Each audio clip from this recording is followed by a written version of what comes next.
Pressure ہے اونچے درجے کا، اب بھی سیلاب ہے. پیچھے گڈو اور سکھر پہ سیلاب کی شدت کم ہو گئی ہے. اس وقت بقول جو وزیر ماحولیات ہیں شیری رحمان، ان کا جو اعداد شمار انہوں نے ریلیز کیے ہیں، اور اس سے پہلے حکومت سندھ بھی کہہ چکی ہے کہ جہاں جہاں پانی کھڑا ہو چکا ہے 3 سے 6 مہینے لگیں گے ڈرینیج میں، اور 6 لاکھ کے لگ بھگ لوگ کیمپوں میں ہیں. 2 ملین ایکڑ کی فصلیں متاثر ہو چکی ہیں بقول شیری. پیاز، چاول اور مکئی کی 70% فصل جو ہے وہ برباد ہو چکی ہے، اور سندھ میں 5 لاکھ گھر ختم ہو گئے ہیں. نادیہ، یہاں آپ جو ہو کے آئی ہیں تو بیماری، اب اگلا مرحلہ ہے بیماریوں سے جوجھنے کا اور کہ ان کا تدارک کیسے کیا جائے. تو آج جو میں اعداد و شمار پڑھ رہا ہوں وہ تو بڑے پریشان کن ہیں. مثلاً گیسٹرو جلدی بیماریاں، ملیریا اور ڈینگی، ان سب کو اگر ملا لیا جائے تو اس وقت سیلاب زدہ علاقوں میں سندھ کی بات کر رہا ہوں 4.25 لاکھ کے قریب متاثرین ہیں، بچے ہیں، عورتیں وغیرہ، اور ان میں سے 170 مریض جو ہیں وہ جاں بحق ہو چکے ہیں. یہ صورتحال جو ہے وہ ہے. آپ چونکہ وہاں گئی ہیں، آپ نے کیا دیکھا ہے؟ یہ جو آپ نے ہیلتھ چیلنجز کا ذکر کیا، یہ تو بہت زیادہ ہیں اور بہت بڑھتے جائیں گے. جو اچھی بات ہے وہ یہ ہے کہ سندھ میں ایٹ لیسٹ آپ کو یہ ہیلتھ کے حوالے سے اعداد و شمار مل رہے ہیں، اور آپ دیکھیں کہ ہر ہفتے کیا روزانہ کے حساب سے جو ہیلتھ ڈپارٹمنٹ ہے وہ آپ کو بتاتا ہے. خود اسرا پیچو صاحبہ نے کہا کہ 1 لاکھ خواتین ایسی ہوتی ہیں سندھ میں ایک وقت کے اندر کہ they are expecting and they are about to deliver. UNFPA کے فگرز بھی کچھ روز قبل ہم نے دیکھے تھے، آئے تھے کہ 63,000 خواتین دسمبر تک جو ہیں وہ برتھ دیں گی. عذرا پیچو صاحبہ نے بتایا کہ 43,000 ایسی ہیں کہ جو کہ سندھ کے اندر ہیں، جن کو وہ جانتی ہیں، جو سیلاب متاثرہ علاقوں میں ہیں، جنہوں نے اب جو ہے وہ برتھ دینی ہے. اب سب سے زیادہ پرابلم یہ ہے کہ انہوں نے کہا کہ جو ہمارے سٹرکچرز آلریڈی ہیں، جو فکس سٹرکچرز ہیں ہیلتھ کے، ان میں بھی پانی بھرا ہوا ہے. ہم وہ جلد سے جلد کوشش کر رہے ہیں کہ اس میں سے پانی نکالا جائے. اب جو آنکھوں دیکھا حال میں آپ کو بتاؤں، اس میں یہ ہے کہ جس کنڈیشن کے اندر یہ خواتین، یہ بچے، یہ بوڑھے، یہ سیلاب متاثرین رہ رہے ہیں، شروع میں صرف یہ لگتا ہے کہ بھائی ہمیں ٹینٹس چاہیے، ٹینٹس چاہیے، ٹینٹس چاہیے، اور یہی شور تھا. اچھا، وہ جو ٹینٹ کے اندر سچویشن ہے وہ اس سے بھی زیادہ گرم لگتی ہے. کبھی مجھے لگتا ہے کہ وہ کھلا آسمان کے نیچے میرا خیال ہے زیادہ بہتر تھے. اور اس کی ایک خاص وجہ ہے وہ سر کہ آپ کے پاس گرمی بڑی شدت کی گرمی ہے. مطلب اتنا پری مانسون ہونے کے باوجود، اور شام کے بعد مچھر، گرمی، اور اتنی گرمی، اور نیچے پلاسٹک کی شیٹیں ہیں جس کے اوپر وہ سارا خاندان. اور دیکھیں ایک ہاؤس ہولڈ جو ہے وہ 8 سے 10 لوگوں پر مشتمل ہے. اور پھر اگر آپ کے رشتہ دار بھی آپ کے ساتھ رہا کرتے تھے تو اس کو اور بڑھا لیجئے. اب اس پلاسٹک کی شیٹ پر وہیں آپ کھانا بھی پکا رہے ہیں، کیونکہ کوکڈ فوڈ بہت کم جگہوں پر آپ کو مل رہا ہے. انہی لکڑیوں پہ آپ کھانا بھی پکا رہے ہیں، وہیں آپ سو رہے ہیں. شدید گرمی ہے، پسینے بہہ رہے ہیں. مطلب ہم جب گئے تھے میں سوچ رہی تھی یہ لوگ کیسے زندگی بسر کر رہے ہیں. وہاں پہ لسبیلا میں مجھے ایسی خواتین ملیں جو بالکل خاموش بیٹھی ہوئی تھیں، اور مطلب they were just dripping profusely. اور میں نے کہا کہ ایسا لگتا ہے جیسے ہارٹ اٹیک خدا نہ خواستہ ہونے والا ہے. میں نے ان سے پوچھا آپ کو کیا ہوا ہے، تو جو آس پاس خواتین بیٹھی ہوئی تھیں اور وہیں کیمپ سے ان سے ملنے کے لیے آئی ہوئی تھیں، انہوں نے کہا ان کو ڈرپ لگی ہے اور کینولا بھی لگا ہوا تھا، اور اس کی طبیعت بے انتہا خراب ہے. تو وہاں جو میڈیکل کیمپ ہے، دیکھیں وہ کوئی اسٹیٹ آف دی آرٹ تو ہے نہیں، کچھ دوائیں ہیں اور اس کے ساتھ ایک ڈرپ کی جو مل گیا رکھ لیا. لیکن جو ریسکیو ورکرز ہیں وہ آپ کو دن بھر ملتے ہیں کہ وہ ORS بھی کنزیوم کرتے ہوئے ملیں گے، شربت کنزیوم کرتے ملیں گے، اس لیے کیونکہ ظاہر ہے وہ بھی انہوں نے کام کرنا ہے، الیکٹرولائٹس کو بیلنس رکھنا ہے. میں یہ سوچ رہی تھی کہ وہ جو بچے ہیں اور جو یہ خواتین ہیں، آدمی پھر بھی میں دیکھ رہی ہوں برداشت کر پا رہے ہیں، بوڑھے، خواتین اور بچے موسٹ ونربل، وہ بیٹھے ہوئے ہیں. اب اس گرمی کے اندر آپ پانی کا کیا کریں گے پینے کے؟ سب سے بڑا پرابلم وہی میں پوچھنا چاہ رہا تھا، پینے کا صاف پانی اور بچوں کے لیے دودھ. ایگزیکٹلی. اس کا کیا ہے؟ اس بہت کم جگہیں جہاں آپ کو یہ ٹنکیاں ملیں گی، جہاں پہ اگر واقعی ٹینٹ سٹی بنی ہے تو کچھ ٹنکیاں وہاں پہ موجود ہے، ورنہ وہ جو اسٹیگننٹ واٹر آپ کے ارد گرد ہے وہ بیچارے اسی کو پی رہے ہیں. مطلب ان کے پاس چوائس نہیں ہے.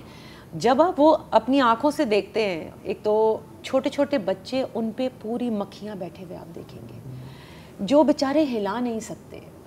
مطلب جو بیچارے اتنی جان نہیں ہے، اتنی جان نہیں ہے، وہ مننے بچے ہیں، بہت چھوٹے بچے ہیں، کچھ مہینے کے، کچھ مہینے بیٹھے ہوئے ہیں. اچھا نہیں، ایون 3 سال کے 4 سال کے بچے بیٹھے ہوئے ہیں. وہ اسکول نما ایک کیمپ بنا ہوا تھا، اس کا بھی میں آپ کو ذکر بتاؤں گی کہ شہباز شریف صاحب نے لزبیلا میں ایک جگہ آنا تھا، ان کا طے تھا. وہ جلدی جلدی ٹینٹ سٹی بنا دی گئی اور ایک پورا ہیلی پیڈ بنا دیا گیا، لوگ جمع بھی ہو گئے اس ٹینٹ سٹی کے اندر. ایک اسکول نما کیمپ بھی بنا دیا گیا اسی کے ٹینٹ کے فلمی سیٹ لگا ہے. ایگزیکٹلی، بالکل جیسے ہوتا ہے. اور پھر وہاں پہ کہ آپ کو بہت چیزیں ملیں گی. لوگ بڑے خوش ہو گئے. تو میں نے کہا ملا کیا؟ کہنے کہ شہباز شریف آئے نہیں، ہم یہاں پر ہیں، شہباز شریف آئے نہیں. اچھا وہاں بجلی نہیں ہے تو شام ہوتی گھوپ اندھیرا، شدید گرمی، پانی نہیں، بچوں کے لیے دودھ نہیں. Balochistan government I am sorry to سے کہیں ہے نہیں. مجھے سی ایم صاحب ملتے ہیں، نظر آتے ہیں، وہ بزنجو صاحب کے ساتھ آتے ہیں. بلوچستان کی جو ترجمان ہیں وہ بتاتی ہیں کہ بزنجو صاحب رات بھر جو ہیں وہ جاگ رہے ہیں. وہ جاگ کے کیا کر رہے ہیں؟ جاگتا تو میں بھی ہوں. ایگزیکٹلی. اور مجھے دیکھ مطلب کوئی ایسی جگہ تو ہوگی جہاں لوگوں نے کہا ہوگا جی ہمیں حکومت کی طرف سے ملا. ان کے پاس دیکھیں ایکسکیوز ہے کہ بلوچستان میں پہلے ہی آمد و رفت کے ذرائع سیلاب سے پہلے بھی کہاں تھے، اب تو بالکل ہی کٹ چکے ہیں. تو یہ کہتے ہیں. اچھا تو ہم کیسے جا رہے ہیں؟ ریلیف ورکرز کیسے جا رہے ہیں؟ پیٹرول کیسے آ رہا ہے؟ ایگزیکٹلی. نہیں مطلب آپ نے اگر کہیں جانا ہے، آپ نے معلوم کرنا ہے تو آپ نے جانا ہے. اس کے بہت راستے ہیں.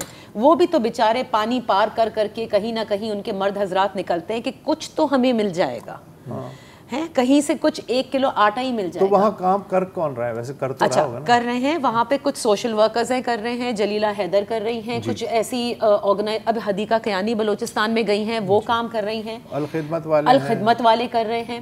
اچھا تو یہ جو عیدی کر رہے ہیں. لوکل آرگنائزیشن چھوٹی چھوٹی بنی ہوئی ہیں جن کے پاس جتنے بھی فنڈز ہیں وہ کر رہے ہیں.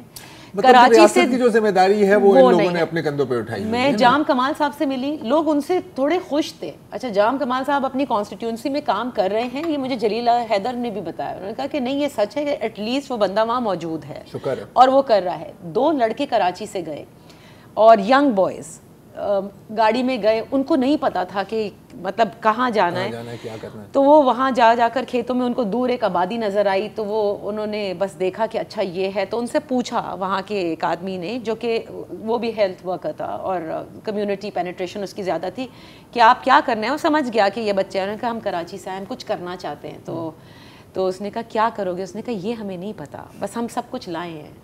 مطلب اس کا یہ تھا ہم کیش لے کر آئے ہیں جمع کر کے. تو اس نے کہا ٹھیک ہے، تو پھر یہاں کی ضرورت دیکھو، خود جاؤ، جا کے خریدو چیزیں اور ان کو دو. ایسے بھی آپ کو لوگ ملیں گے. ہمارے دوست شرجیل بلوچ وہ لے کے گئے، مطلب لوگ اپنے طور پہ کر. اچھا لیکن کانسٹیٹیوئنسی پالیٹکس کیا ہے وہ سر؟ آپ اگر ایک کانسٹیٹیوئنسی میں الیکٹ ہوئے، آپ کو پتا ہے کہ آپ کے کانسٹیٹیوئنسی میں کتنے گوٹ ہیں، کتنے گاؤں ہیں، کتنے لوگ ہیں، ہاں کہاں ہیں، کتنے اسکیٹرڈ ایریا پہ. آپ کیوں نہیں نکل رہے؟ اچھا آپ نہیں نکل سکتے، اول تو آپ کر سکتے ہیں، آپ چاہیں تو جمع کریں نا. ڈسٹرکٹ ایڈمنسٹریشن کہاں ہے؟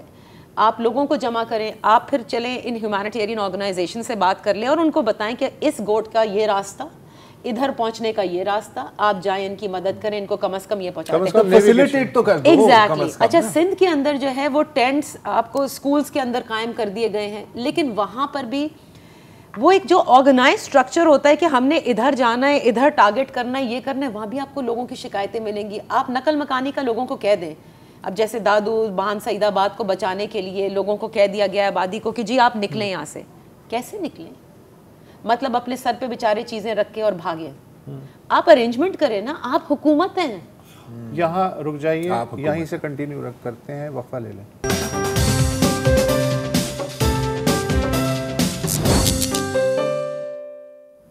Welcome back. پانی اتر رہا ہے اور مسائل اب ابھر کے سامنے آ رہے ہیں، اور نادیہ نقی سے ہم اسی حوالے سے گفتگو کر رہے تھے جنہوں نے بلوچستان اور سندھ کے مختلف علاقوں کا دورہ کیا. آپ نے یہ تو بتا دیا کہ بلوچستان میں حکومت جو ہے وہ اگر ہے تو آپ نے نہیں دیکھی، آپ نے این جی اوز دیکھی، کچھ ملٹری ہیلی کاپٹرز وغیرہ جو ہیں وہ اڑتے ہوئے دیکھے ہوں گے. اس کے علاوہ جو لوکل والنٹیئرز ہیں وہ دیکھے. سندھ کی حد تک میں جاننا چاہوں گا کہ سندھ میں آپ نے شروع میں کہا تھا کہ ان کے پاس جو بھی تھوڑے بہت وسائل ایٹ لیسٹ کوشش کرتے نظر آ رہے ہیں. یہ آپ نے جو ایک سوشل میڈیا پہ ہے جی کہ ہر مخلوق موجود ہے سوائے ریاست کے یا صوبائی افسروں کے. وہ جب پرائم منسٹر کا ہیلی کاپٹر اترتا ہے تو اس کے ساتھ وہ کچھ انتظامات میں لگ جاتے ہیں اور اس کے بعد کیمپوں میں بہت کچھ کم ہو رہا ہے. تو جو وسائل آلریڈی ہیں موجود صوبائی حکومت کے جو کہ کم ہیں, کیا وہ بھی ڈھنگ سے استعمال کر پا رہی ہے حکومت یا نہیں؟ مجھے نہیں لگتا وہ سب, اور اس کی ایک ریزن ہے. دیکھیں سندھ کے اندر تو ایک سرسو ہے, دیٹ از SRSO, جو رورل ڈیولپمنٹ کے لیے کام کرتی ہے, وہ خیرپور میں, سانگھڑ میں, اور ان کا ایک بڑا اچھا نیٹ ورک ہے.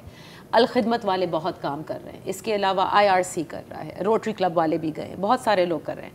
اچھا, جو آپ نے کہا DC لیول تک, دادو میں تو میں نے دیکھا کہ جب سے آپ نے فورسز کو بلایا ہے, army in aid of the civil administration, تب ہمیں DCs نظر آتے ہیں جو اب آرمی کے ساتھ مل کر کے, کیونکہ ظاہر ہے وہ رستہ بھی بتائیں گے, وہ چیزیں بھی بتائیں گے, تو تھوڑا بہت وہاں نظر آ رہا ہے. لیکن سندھ میں دیکھیں آپ کو الیکٹڈ ریپرزنٹیٹیوز, آپ نے سوشل میڈیا پر بھی دیکھے ہوں گے کہ منظور وسان کا کلپ آپ نے دیکھا ہوگا, آپ نے آغا سراج صاحب کا دیکھا ہوگا, نفیسہ شاہ صاحبہ کا دیکھا ہوگا. دیکھا جو ایک عورت کو آٹے کی تھیلی دے رہا ہے, اور اس کی تصویر بھی میں نے دیکھی ہے سوشل میڈیا پہ, کالا چشمہ بھی لگایا ہوا ہے. تو اس حد تک آپ کو نظر آتے ہیں, اور مجھے یہ مطلب مجھے گلا ہے. لیکن چیف منسٹر مسلسل دورے کر رہے ہیں, چیف منسٹر مسلسل دورے کرے, وچ از گڈ. دیکھیں یہ ضروری ہوتا ہے, کیونکہ جس وقت چیف منسٹر دورے کرے کسی بھی صوبے کے, تو جو پوری جو مشینری ہوتی ہے نا ذرا حرکت میں آتی ہے, کہ یہ نہ ہو کہ اب یہاں پر بھی یہ پتہ چل جائے, اور کہیں نہ کہیں کچھ نہ کچھ ایکشن ضرور ہوتا ہے. اچھا, مجھے یہ جو بیوروکریسی ہے نا صوبائی, اسے دیکھ کے وہ سیکنڈ ورلڈ وار کا ٹرک جو ہے وہ یاد آتا ہے, جس کے سامنے سے سریا دے کے اسے گھمایا جاتا تھا, اور تھوڑی دیر کے لیے وہ سٹارٹ ہو جاتا تھا, پھر جیسے ہی ڈرائیور ادھر ادھر ہوا, انجن گرم ہوتا ہے بند ہو گیا. آپ کہہ رہی تھی آپ کو گلا ہے. مجھے گلا ہے کہ میں نے وہی کہا نا کہ MPAs آپ کے موجود ہیں. سندھ کے چیف منسٹر نے صحیح ریئلائزیشن کی کہ بھائی بہت نقصان ہو گیا, اس کو اس لیول تک لے کر گئے, فریکلی ایڈمٹ کیا کہ انہوں نے بتایا بھی کہ ہم بالکل تباہ ہو چکے. ایریل مناظر بھی اگر آپ دیکھ لیں اور خود بھی جائیں تو آپ کو واقعی لگتا ہے کہ سندھ اب جو ہے وہ سمندر ہے, وہ آپ کا شاید نیا سمندر ہے. کس طرح سے یہ جائے گا نہیں پتا. اچھا, ایک چیز میں ضرور کہوں گی کہ اس قسم کے ڈیزاسٹر میں, جہاں اتنے بڑے پیمانے پہ ڈیزاسٹر ہو جائے, حکومت واقعی اکیلے کام نہیں کر سکتی. ہیومینیٹیرین آرگنائزیشنز کے ساتھ مل کر, اور آپ اپنی فورسز کے ساتھ مل کر, کیونکہ آرم فورسز کے پاس وہ ہیومن ریسورس ہوتی ہے جو آپ کی کسی بھی ایڈمنسٹریشن کے پاس نہیں. لاجسٹکس بھی ہوتے ہیں, لیکن یہاں پر NGOs کتنی کم بچی ہیں, جو لوکل NGOs ہیں وہ بھی بہت کم بچی ہیں, کیونکہ NGO کا سٹرکچر ختم کیا گیا. کیونکہ جو بابو کلچر تھا نا, وہ چاہتے تھے کہ NGOs بھی جو ہے وہ ڈسٹریبیوشن جو ہو وہ بابوس کے تھرو ہونی چاہیے, یعنی ہمارا نام آنا چاہیے, ہمارے تھرو سب کچھ ہونی چاہیے. آپ کو پتہ ہے بلوچستان کے اندر جلیلہ نے بھی اس بات کو ایڈمٹ کیا کہ وہاں کے جو لوکل پولیٹیشین سردارز ہیں وہ کہتے ہیں آپ ہمیں دیں, آپ خود کیوں جا رہی ہیں. اچھا کچھ NGOs ایسی ہیں کہ وہ کہتی ہیں چلیں ہم آپ کے ساتھ مل کر کے کام کر لیں گے, لیکن آپ تصویریں کھینچیں, ہمیں تصویریں ضرور چاہیے, جہاں بھی جائیں وہ تصویریں ضرور ہونی چاہیے. اب اتنے بڑے سانحے میں آپ جا کے تصویریں نہیں کھینچ رہے ہوتے, آپ کو تو بلکہ اچھے کپڑے پہن کر جانا بھی برا لگتا ہے. میں آپ کو بتاؤں, جب ہم لوگ نکلتے ہیں اور جاتے ہیں وہ سمجھتے ہیں کہ ہم حکومت میں سے ہیں. سکھر میں میرے ساتھ یہی ہوا, ان سب نے ایک دم سے اپنے شناختی کارڈ نکال کے مجھے دکھانے شروع کر دیے, اور میں نے سوچا کہ میں نے کہا نہیں مجھے شناختی کارڈ نہیں دیکھنے. تو انہوں نے کہا کہ نہیں ہمیں کوئی امداد نہیں ملی, یہ لکھیں اور ہمیں امداد دے دیں.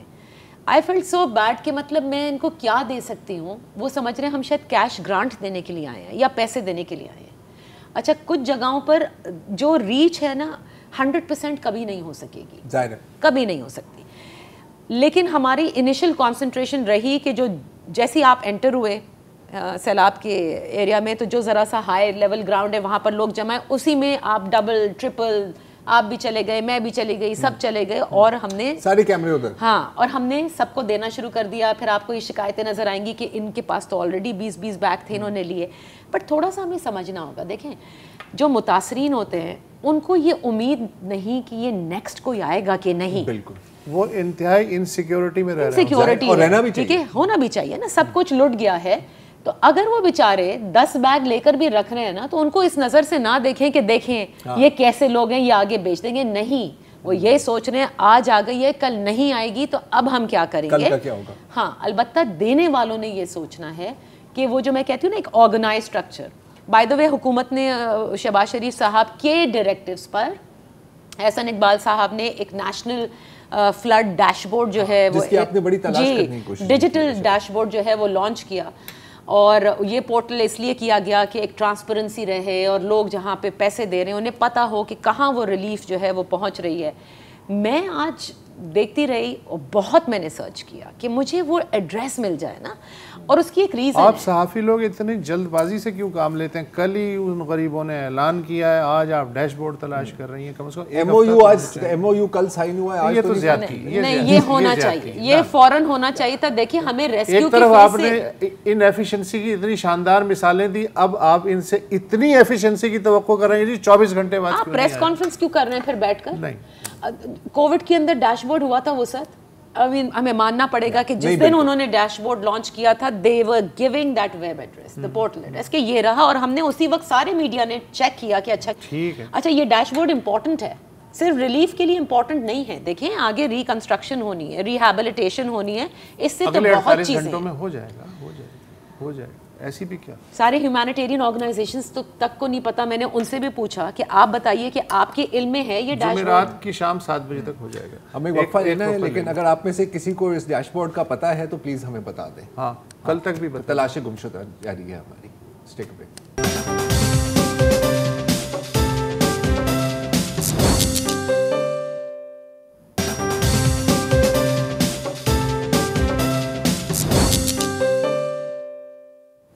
Welcome back. ٹھیک ہے, ایک افسوسناک حقیقت ہے کہ کبھی کبھی ایسا لگتا ہے کہ ہم شاید 2 نمبری میں پہلے نمبر پر ہیں, اور ویسے تو بہت مختلف قسموں کی 2 نمبری ہوتی ہے, لیکن آج ہم بات کریں گے جعلی ادویات کے کاروبار کے بارے میں. اس کے پیچھے کون سے مافیا ہیں, ان کا طریقہ واردات کیا ہے, کن علاقوں میں آپریٹ کرتے ہیں, اور آپ ان جعلی ادویات کی شناخت کیسے کر سکتے ہیں اگر کر بھی سکتے ہیں تو. اور ہمیں آج جوائن کر رہے ہیں وقار بھٹی صاحب. آپ جنگ گروپ کے سرکردہ ہیلتھ رپورٹر ہیں, بلکہ میرا خیال ہے کہ پاکستان کے ٹاپ ہیلتھ رپورٹر ہیں.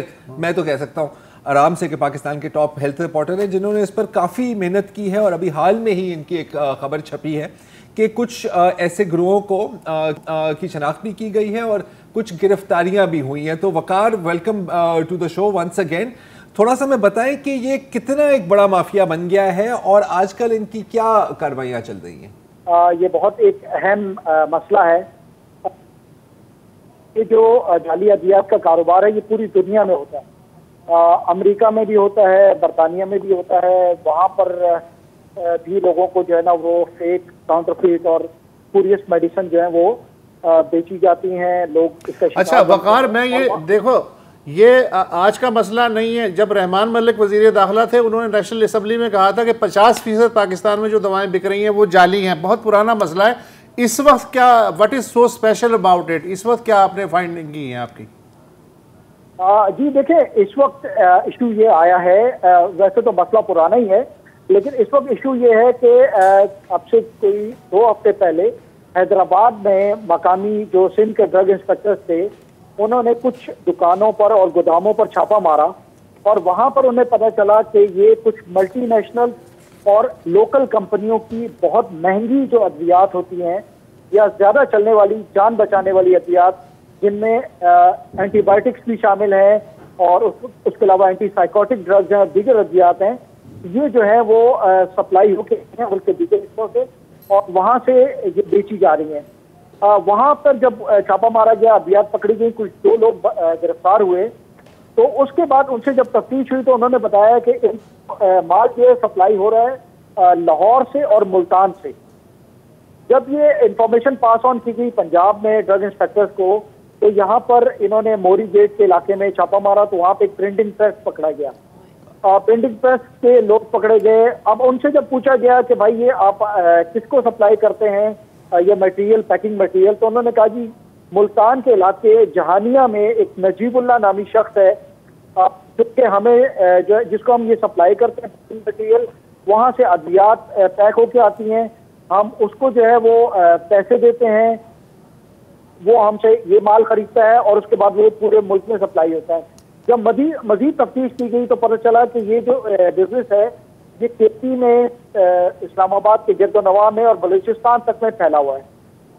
میری وفاقی وزیر صحت سے بات ہوئی تھی کل اور پرسوں، انہوں نے مجھ سے وعدہ کیا کہ ہم اس کے اوپر ایک کریک ڈاؤن کریں گے، اور آج یہ کریک ڈاؤن شروع کیا گیا ہے پورے ملک میں، اور اس میں جو ہے نہ صرف جعلی ادویات پکڑی گئی ہیں بلکہ ان رجسٹرڈ ادویات پکڑی گئی ہیں، اور ایون پیناڈول جو کہ شارٹ ہوئی تھی اس کے بھی جو ہے بڑی مقدار میں وہ برآمد ہوئی ہے۔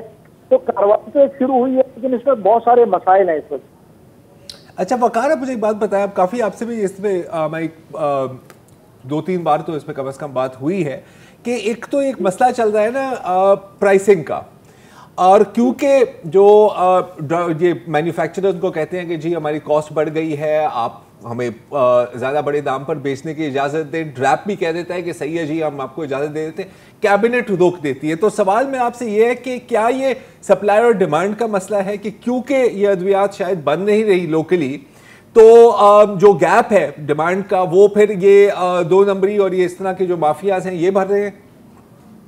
نہیں، دیکھیں اس کا میرا خیال ہے اور جو میری معلومات ہے اس کے مطابق ایسا نہیں ہے۔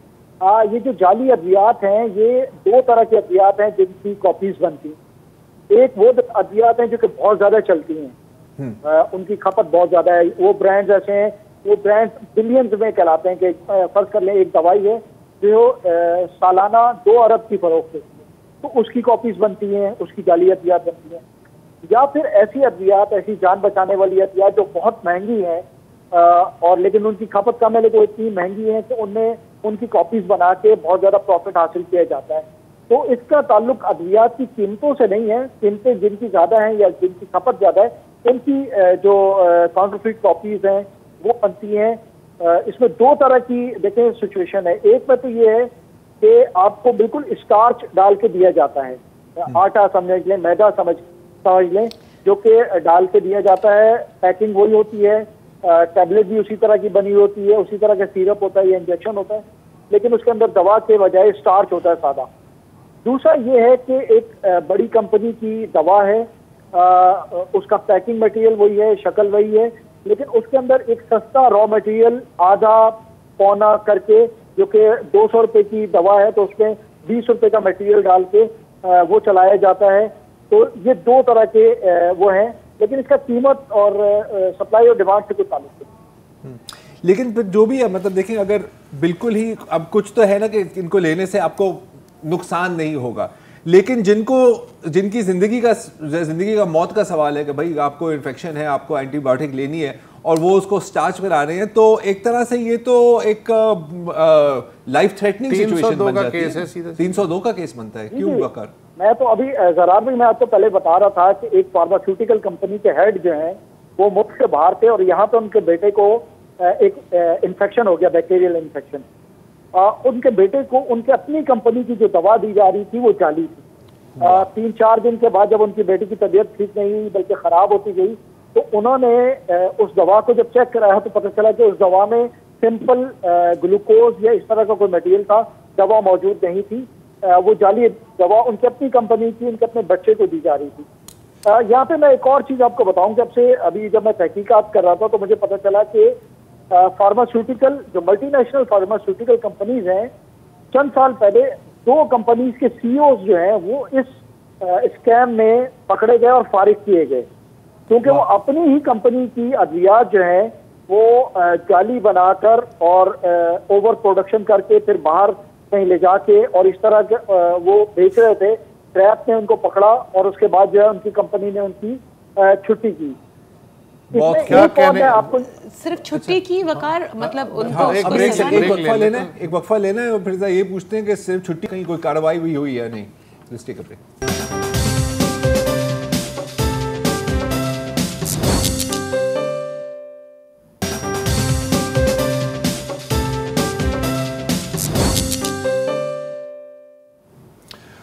Welcome back. اور اس ملک میں کیا نہیں ہو رہا، اسی پہ بات ہو رہی ہے۔ جعلی ادویات کا طوفان آتا رہتا ہے، آج کل پھر آیا ہوا ہے، ظاہر ہے سیلاب ہے، افراتفری ہے، کوئی بھی بال چل سکتا ہے۔ وقار بھٹی ہمارے ساتھ ہیں. وقار, یہ بتائیے کہ یہ ابھی ہم ملٹائی نیشنل کمپنیوں کی یا دواساز کمپنیوں کی بات کر رہے تھے کہ ان کا عملہ بھی اس کی زد میں آ جاتا ہے, کچھ لوگ وہ بھی ملوث ہوتے ہیں. تو یہ جو کمپنیاں ہیں یہ رپورٹ آفیشلی کیوں نہیں کرتی؟ کیا اس کی وجہ یہ ہے کہ اگر وہ رپورٹ کریں تو ان کی شہرت کو نقصان پہنچے گا کہ دیکھو یار فلاں کمپنی کے نام سے جعلی ادویات بک رہی ہیں تو لوگ ان کی اصلی بھی خریدنا چھوڑ دیں گے؟ کچھ اس طرح کے خطرات بھی ہوتے ہیں کہ وہ دبا دیتے ہیں کہ اس کو آگے بڑھانا نہیں چاہتے. جی دیکھیں, یہ تو سب سے بڑا مسئلہ ہے. یہ ملٹی نیشنل کمپنیاں سب سے زیادہ اور لوکل کمپنیاں اس کے بعد یہ کر رہی ہیں. یہ میں پچھلے 4-5 سال سے دیکھ رہا ہوں. جب بھی میں نے رپورٹ کیا کہ کوئی جعلی ادویات پکڑی گئی ہیں تو کمپنیز ڈائریکٹ مجھ سے رابطہ کر کے مجھ سے پوچھتی تھیں کہ آپ یہ بتائیں کہ کیا ان کا برانڈ اس میں شامل ہے یا نہیں. جب میں انہیں کہتا تھا کہ ہاں جی آپ کا فلاں برانڈ اس میں شامل ہے, تو اس کے بعد ان کی درخواست ہوتی تھی کہ ایک تو یہ کہ اس کو رپورٹ نہ کریں, دوسرا اس کو کہیں سوشل میڈیا پہ نہ ڈالیں, ہم اس کو خود ڈیل کر لیں گے.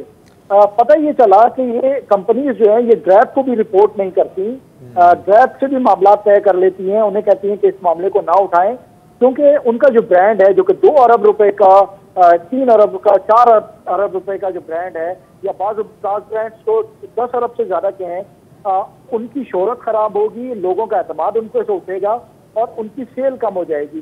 تو ملٹی نیشنل کمپنیز جو ہیں وہ اور لوکل کمپنیز جو بڑی کمپنیز ہیں جن کے برانڈ پکڑے جاتے ہیں وہ اس طرح کی حرکتوں میں ملوث ہیں اور ان کی وجہ سے لوگوں کی جانیں جاتی ہیں.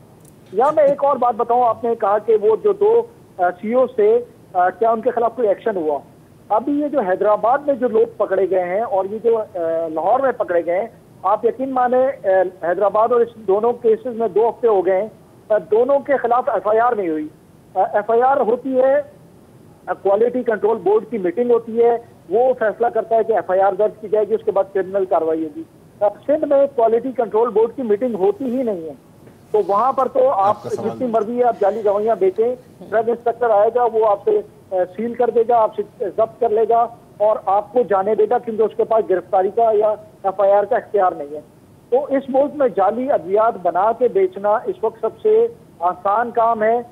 بدقسمتی سے یہ جو لیجسلیشن ہے وہ اتنی خراب ہے کہ لوگ کھلے عام یہ دھندا کر رہے ہیں. جب وقار بھائی تو ایکسپائرڈ جو دوائیں ہیں ان کے لیبل بھی چینج ہوتے ہیں, وہ تو اس سے بھی زیادہ خطرناک کام ہے. وہ کس حد تک ہے مسئلہ؟ دیکھیں وہ سپوریس ڈرگس میں شامل ہے. جو کمپنیز ان کو واپس لے لیتی ہیں یا جو ادویات ایکسپائر ہو جاتی ہیں اس کے بعد ان کا جو میٹیریل ہوتا ہے اس کو ری پیک کر کے بیچا جاتا ہے, یہ بھی ایک دھندا ہے. تو یہ اس کے بہت ساری اس کی شکلیں ہیں. اس کی جو کہ ہمارے جو اتھارٹیز ہیں, ہمارے ڈرگ انسپیکٹرز ہیں, فیڈرل ہوں یا پروونشل ہوں, ان کے نالج میں ہے. مسئلہ صرف یہ ہے کہ یہ پرائورٹی نہیں ہے کہ ان کے خلاف ایکشن لیا جائے. ابھی بھی جو کارروائی ہو رہی ہے وہ زیادہ تر اس پہ ان رجسٹرڈ, یعنی کہ ایسی ادویات, میں مثال دیتا ہوں کہ اس وقت ویاگرا پکڑنے پہ زیادہ توجہ ہے بجائے اس کے کہ جو جعلی ادویات ہیں ان کو جو ہے وہ روکا جائے. تو میں تو یہ سمجھتا ہوں کہ اس پہ جو ہے ہمیں مزید بات کرنی ہوگی ہمارے مین اسٹریم میڈیا کو کہ یہ جس طرح یہ لوگوں کی جانوں سے کھیل رہے ہیں, ڈریپ اور صوبائی حکومتیں اس مسئلے کو سنجیدگی سے لیں. اتنا وقار دیکھیں گورنمنٹ کو کی توجہ نہیں ہے وہ اپنی جگہ, لیکن میرا خیال ہے کہ جو بیچارے جو یہ ادویات لے رہے ہیں ان کے لیے تو زندگی اور موت کا مسئلہ ہے نا. اب جیسے آپ نے جو ذکر کیا وہ تو فارماسیوٹیکل کمپنی کا ہیڈ تھا, اس کو پتا ہے کہ چیزیں کہاں سے ٹیسٹ کرانی ہے. ہم جیسے لوگ ہم کہاں جائیں, مطلب بندہ کیا کون سی دوائی لے کون سی نہ لے. تو کوئی ایسا طریقہ ہے یا کوئی اس پہ کوئی مطلب کام کیا گیا ہے کہ کوئی بندہ جو ایکچوئل کنزیومر ہے آپ کا وہ پتہ لگا سکے کہ یار یہ چیز جعلی ہے یا یہ مطلب جینوئن ہے؟ سر اس میں 2 چیزیں ہیں. پہلی بات تو یہ ہے کہ ڈریپ نے کچھ عرصہ پہلے ایک عمل شروع کیا تھا, وہ یہ تھا کہ بار کوڈنگ کا سلسلہ. ہر دوا کے پیک پہ بار کوڈ ہونا چاہیے تاکہ جو کنزیومر ہے اس بار کوڈ کو چیک کرے اور اس کو پتہ چل جائے گا کہ یہ جینوئن ہے یا فیک ہے. لیکن ہماری فارماسیوٹیکل انڈسٹری جو ہے وہ معذرت کے ساتھ وہ اس بار کوڈنگ کے خلاف متحد ہو گئی اور انہوں نے اس کو نہیں ہونے دیا, جس کی وجہ سے یہ فلڈ آیا ہوا ہے کاؤنٹرفیٹ اور اسپوریس اور جعلی ادویات کا. پہلا تو یہ ہے کہ ڈریپ کو چاہیے کہ فوری طور پہ بار کوڈنگ والا جو سسٹم ہے, انڈیا نے اپنی ساری ادویات کو جو کہ ایکسپورٹ کرتے ہیں اس پہ بار کوڈنگ کر دی ہے. اب وہ ان کی دوا جہاں بھی جائے گی وہ بار کوڈ سے چیک ہو جائے گی کہ جینوئن ہے یا فیک ہے. تو پاکستان میں ایک تو پاکستان مینوفیکچررز ایسوسیشن جو ہے میڈیسن, انہیں چاہیے کہ یہ بار کوڈنگ کے اوپر جو انہوں نے انڈیو انہوں نے وہ کیا ہوا ہے وہ ختم کریں. تو وقار بھائی فارماسیوٹیکلز ابھی بات کر رہا ہوں, فارماسیوٹیکلز کیوں متحد ہو گئے؟ یہ تو ان کے فائدے میں بات نہیں جاتی آخرکار ان کے وہ مطلب جس طرح ہم شناختی کارڈ اپنا جو ہے اس کو ایس ایم ایس کر دیتے ہیں, شناختی کارڈ کا نمبر فوراً پتہ چل جاتا ہے کہ جعلی ہے یا اصلی ہے, اسی طرح بار کوڈ کا نمبر ایس ایم ایس کرنے سے یہ سسٹم کیوں نہیں افریقہ میں یہ سسٹم ہے؟ یہ کیوں نہیں ہو سکتا؟ مطلب فارماسیوٹیکلز کو کیا مسئلہ ہے؟ جو مجھے بتایا گیا ہے وہ یہ ہے کہ اس سے جو ان کی پرنٹنگ کی کاسٹ ہے وہ بڑھ جائے گی. تو جب میں نے ڈرائیو سے بندہ مر جائے مطلب وہ ٹھیک ہے, کیا بات ہے. میں نے جب ڈرائیو سے پوچھا تو انہوں نے کہا جی 50 پیسے سے لے کر 1 روپیہ ان کی کاسٹ بڑھے گی, 50 پیسے سے 1 روپے تک. یہ اس کاسٹ کو بیئر کرنے کو تیار نہیں ہے, لیکن یہ چاہتے ہیں بھائی وہ کاسٹ میں بیئر کروں گا نا جو میں دوا خریدتا ہوں, لیکن وہ کیبنٹ روک دیتی ہے پھر وہ سر وہ اس میں انکلوڈیڈ ہوگی نا. یہ 1 روپیہ جو بڑھے گی کاسٹ کی, تو یہ آلریڈی جو ایم آر پی ان کو ملی ہوئی ہے, تو وہ 1 روپے کا نقصان مطلب نہیں 1 روپیہ بچانے کے لیے بندہ مار دیں. اچھا اپنا بھی آپ روپیہ بچا نہیں رہے, کیونکہ یہ سے ابھی جو بات کی وقار بھائی نے کہ اگر فار ایگزامپل سپروفلیکسین 2 نمبر آ رہی ہے, صحیح, اگر جو ان کی جو ریپوٹیشن کو کاسٹ آ رہا ہے, ہاں کہ اگر 20 کروڑ کی بزنس ہے تو وہ 10 کروڑ پر آ گئی, یہ بھی تو نقصان ہی ہے نا باس. اچھا اس میں فارمیسیز کس حد تک انوالو ہیں؟ کیونکہ ہمارے یہاں وقار فارمیسیز کا آپ کو پتہ ہے کسی بھی فارمیسی کے لائسنس کے اوپر جو ہے وہ ایک فوٹو کاپی پہ کھل جاتی ہے. تو ظاہر ہے کہ دیکھیں ایک دوا کی کمپنی ہوتی ہے, اس کے ڈسٹریبیوشن آپ کو پتہ ہوتی ہے کہ کہاں سے ہو رہی ہے, یا یہ سب کچھ ہول سیل مارکیٹ سے کس طرح سے اس کی ترسیل ہوتی ہے؟ آئی ایم شیور کہ یہ نیکسس بھی ہوگا. جی 30 سیکنڈ ہے آپ کے پاس. جی دیکھیں کمیونٹی فارمیسی کو اسٹرینتھن کرنا ہوگا. جو بڑی کمیونٹی فارمیسیز ہیں اس کا سسٹم لانا ہوگا. یہ جو چھوٹے چھوٹے فارمیسیز بنی ہوئی ہیں, میڈیکل اسٹورز ہیں, یہ کچی گلی سے اور ان رجسٹرڈ جگہوں سے مال اٹھاتے ہیں, جہاں سے ان کو فیک مال بھی سپلائی کیا جاتا ہے. یہاں پہ ہمارے فارماسسٹ لگانے پڑیں گے. ہر فارمیسی پہ بہت سارے پروڈیوس ہو رہے ہیں, یونیورسٹیاں ان کو تربیت دے رہی ہیں, ان کے ڈگریز دے رہی ہیں. تو کمیونٹی فارمیسی کا تصور جو ہے نا, یہ ایک ایسا تصور ہے جس کے تحت بہت بہت شکریہ وقار. سوری وقت ختم کہ نادیہ جو آپ ابھی باتیں کر رہے تھے, وقار نے بھی کہا کہ فلڈ ہے 2 نمبر ڈرگز کا. آئی ہوپ فلڈز میں یہ 2 نمبر میڈیسنز نہ جا رہی ہیں, کیونکہ وہاں تو سب سے زیادہ ادویات کی ضرورت ہے جس کی مطلب بہت زیادہ ڈیمانڈ ہے. حالانکہ ان کے پاس پہلے ہی آئیڈیا ہوتا, نہیں تو میں آپ کو کہتا کہ یہی تو موقع ہے کہ جو سٹاک ہے وہ یہی موقع نکال لیا جائے. سٹاک نکال دیں. مائی گاڈ, یہی تو امیجن دیٹ. بہرحال آج کے لیے اتنا ہی جی, اجازت دیجیے, خدا حافظ. السلام علیکم. اگر آپ کو ہمارے شو پسند آیا ہے تو پلیز ہمارے یوٹیوب چینل کو سبسکرائب کریں, اور اگر مناسب سمجھے تو اس ویڈیو کو لائک بھی کر لیں, تو کوئی حرج نہیں ہے, اور شیئر بھی کر لیں اور کمنٹ بھی کر دیں, ورنہ وہ سب ایسے ہی لکھتے رہیں. اور یہ جو دونوں کہہ رہے ہیں یہ کر لیں جی پلیز, نہیں تو ہمیں بھی گھر جانا ہے, ہمیں آپ کے کمپیوٹر میں نہیں رہنا 24 گھنٹے. صحیح بات.